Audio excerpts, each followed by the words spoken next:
Zaman sekarang back tuh dituntut stylish, harus jago build up, harus ikut nyerang.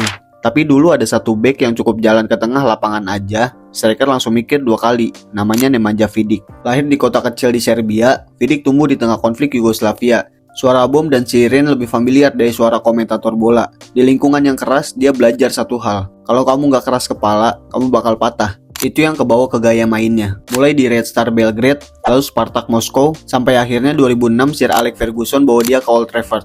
Tapi percaya nggak, awalnya dia hampir ngebatalin pindah karena istri dan anaknya sakit. Bahkan MU sempat ragu lanjutin prosesnya. Tapi akhirnya dia datang dan sisanya jadi sejarah. Bareng Rio Ferdinand dia jadi duet paling ikonik.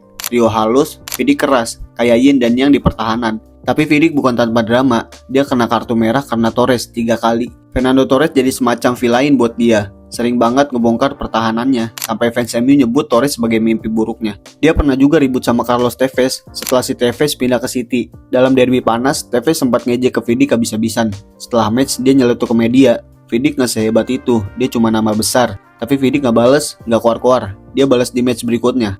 Marking Tevez sampai hilang dari radar, diam-diam mematikan. Tapi ada satu malam yang bikin hati dia patah. Final Liga Champions 2011. MU dibantai Barcelona. Vidic diam, duduk sendiri habis laga. Katanya itu malam pertama dia ngerasa mungkin tubuhnya udah gak sanggup ngejar standar tertinggi lagi. Di musim-musim terakhir dia mulai kena cedera terus.